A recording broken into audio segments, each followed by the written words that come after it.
letter arrived on a Tuesday, which was, Eleonora Voss later decided, exactly the kind of day on which one's life changed without asking permission.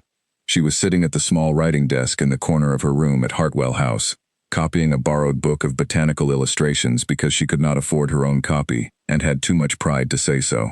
The morning light was thin and polite. Outside, the garden was doing what English gardens do in late September, turning gold in a way that looked intentional, as if autumn had planned this all along.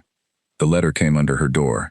She noticed it only because the housemaid forgot to knock, which was unusual enough to pull her attention from the illustration of a yellow marsh flower she had been copying with great care.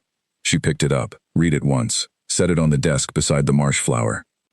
The letter informed her, in the formal language that powerful people use when they wish to deliver bad news without apologizing for it, that His Grace the Duke of Aldenmuir, one Aldrich Hale, 33, holder of considerable land and considerably less warmth, would not be attending the formal presentation of his intended bride that Saturday. He had estate matters. He had prior engagements. The tone of the letter strongly suggested he had anything at all except interest. Eleonora read the letter a second time. Then she finished copying the marsh flower. She was not a woman who fell apart over things. This was partly personality and partly practice. She had grown up the daughter of a man who acknowledged her with money, and did not acknowledge her with his name, which teaches a girl early that the world's opinion of her arrival is not something she can afford to borrow feeling from. She had survived boarding school on a scholarship and the cold politeness of girls who knew the difference between old money and paid-for presents. She had learned to read a room before she walked into it, to understand exactly how welcome she was before anyone had said a word, and to carry herself as though the answer did not matter either way. It was, as her old tutor once told her, a quality that looked like grace from the outside. From the inside, it felt like keeping your footing on a ship that had decided not to be stable. She arrived at Aldenmuir Hall on Saturday morning in a borrowed carriage, wearing a gown that her late aunt's estate had paid for. Her blood money turned to silk, as she privately thought of it. The housekeeper met her at the door with the brisk and careful kindness of a woman who had been told to make up for someone else's rudeness. Hot tea appeared. A warm room appeared. The housekeeper pressed the gown a second time, running her hands over the fabric with the concentration of someone who understood that certain gestures were all she had to offer. Eleonora thanked her genuinely. She meant it. She had learned to tell the difference between people who were kind because they were paid to be, and people who were kind because they couldn't help it. The housekeeper was the second kind. The house itself was exactly what she had expected from a man who sent letters instead of apologies. It was grand in the way that old things are grand, not by trying, but by accumulating. High ceilings, dark wood, portraits of people who had been important and were now paint. The kind of house that reminded you, gently but firmly, that you were temporary, and it was not. She did not let it intimidate her.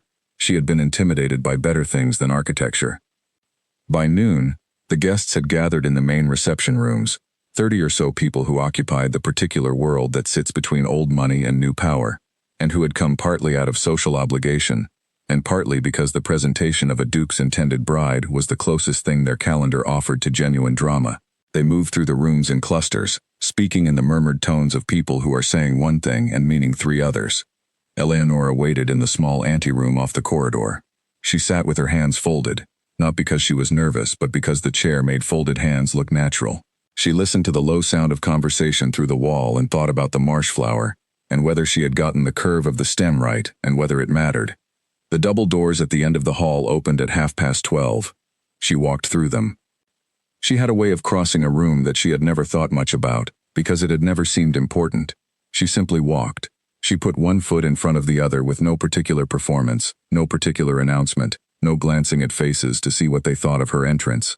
She had decided, at some point in her childhood, that she could no longer identify, that she would not give rooms the satisfaction of seeing her look for their approval. So she walked, eyes ahead, chin level, the long hall stretching in front of her like a sentence that needed finishing. The conversation did not stop all at once. It stopped the way a fire goes out, first in one place, then spreading outward, until the whole room was quiet, without knowing quite how it had gotten there. She did not notice immediately. She was thinking about the floor, which was polished to a degree that seemed almost aggressive, and thinking, in the dry corner of her mind that never fully went quiet, that God help whoever had to maintain it. But she felt the silence. She felt it the way you feel a change in weather, not seeing it, but knowing it had arrived. She did not slow down. She did not speed up. She continued. The women in the room understood it first. They understood it in the way women understand things that don't have simple explanations. In the chest, before the words form. There was something in how she moved. Not beauty exactly, though she was that too.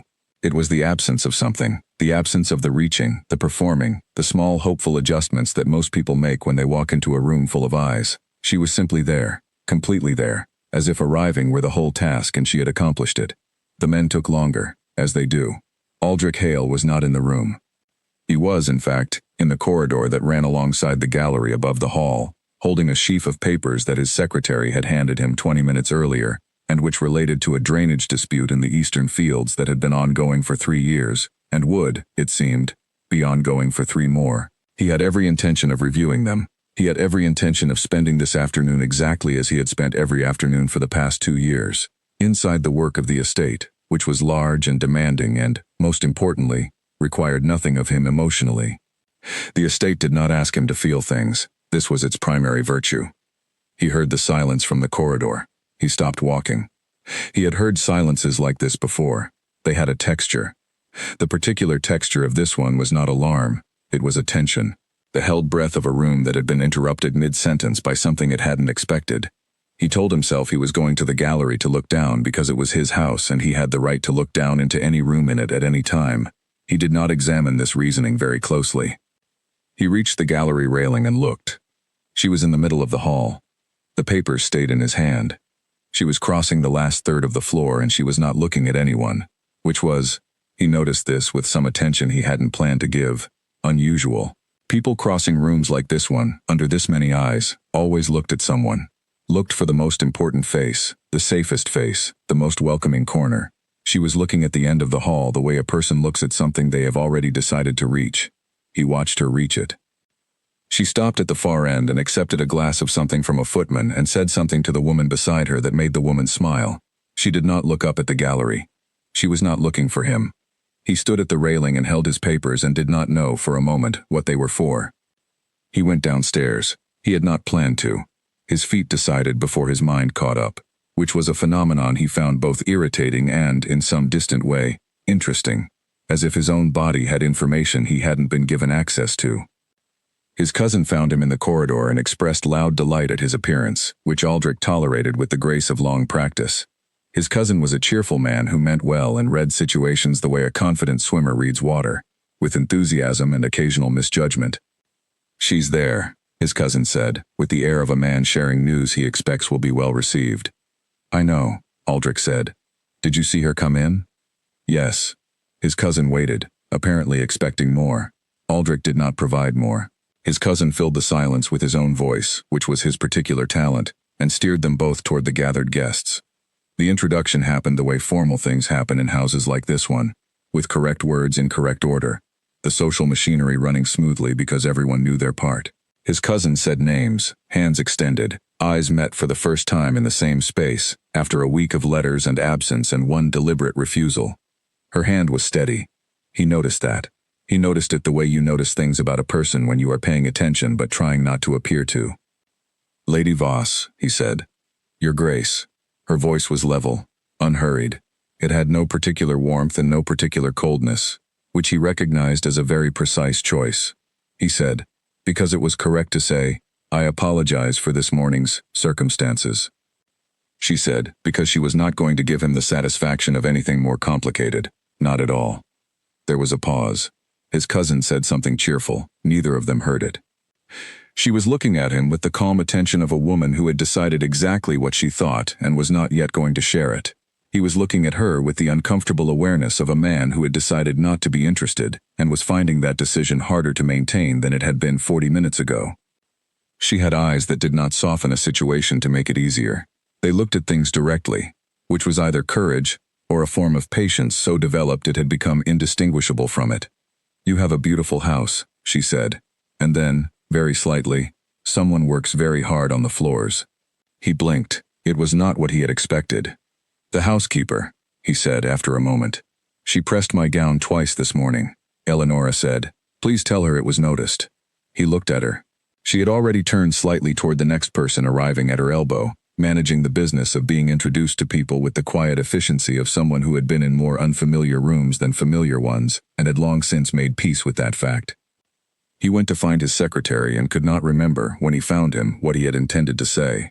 The evening moved the way evenings in large houses move, through courses and conversations, small social performances and genuine moments buried between them like coins in a cushion.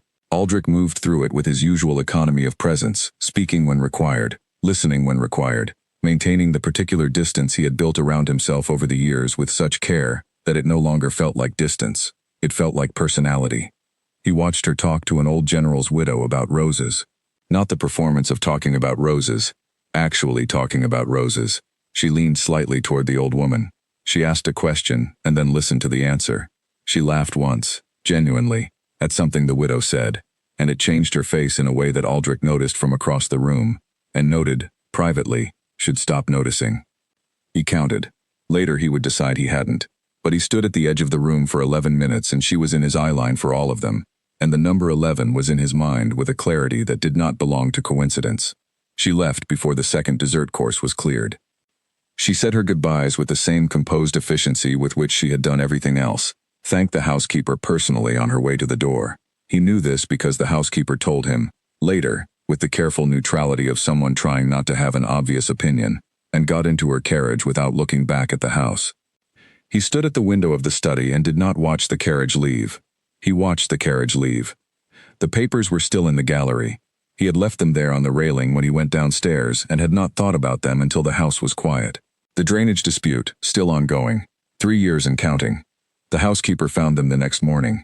She carried them to his desk without comment, setting them down with the quiet precision of a woman who had worked in this house long enough to understand that what she did not say was often more important than what she did. She smoothed the edges of the papers. She left. Aldrich sat at his desk and looked at the papers without reading them. He thought about a woman who shook hands without flinching, who walked into rooms as if arrival were the whole task, who had told him his floors were worked hard on and meant it as a genuine observation, not a flattery. He thought about how she had not looked for him when she walked into the hall. He had been refused, he realized, in a way so quiet and complete that he had almost missed it. She had not come to find him. She had come to arrive. These were, he understood, completely different things, and the distinction said more about her than an introduction ever could have. He pulled a piece of paper from the drawer. He wrote 3 words, stopped, looked at them, decided they were inadequate, and wrote 5 more. He rang for the footman. The letter left Aldenmere before noon. It arrived at the borrowed lodgings in town in the late afternoon, while Eleonora was at her writing desk, working again. She had found the botanical book again. She was on a new illustration, a small purple flower with a complicated center, the kind that requires patience to draw because every detail is doing something necessary. The footman stood at the door. She accepted the letter. She recognized the seal. She set it beside the illustration. She finished the section she was working on, the center of the flower, its intricate and particular structure, before she opened it. She read it once. She set it down. Outside, the afternoon light was doing something reasonable with the London rooftops, nothing as ambitious as what the country garden had managed, but acceptable. She looked at it for a moment. She thought about the silence in the hall. She thought about a man standing in a corridor doorway holding papers he did not seem to remember the purpose of. She did not think about what his eyes had done when she'd mentioned the housekeeper. She thought about it precisely once and then moved it to a shelf in her mind that she did not visit often. She pulled a fresh sheet of paper. She wrote her reply with the same economy she brought to everything. Direct, clear, nothing given away that she did not choose to give. She read it back. She added 1 sentence at the end that she had not planned to add, and which she decided, after a moment, to keep. She sealed it. She handed it to the footman, and then she went back to the flower. It still needed work. The center was almost right, but almost wasn't the same as right, and she had always known the difference. She picked up her pen. She kept going. Outside, the city moved around her with its ordinary and indifferent noise, and the afternoon light stayed where it was, uncommitted, waiting to see what would happen next. So was she, though she would not have put it that way. She put it no way at all. She simply drew,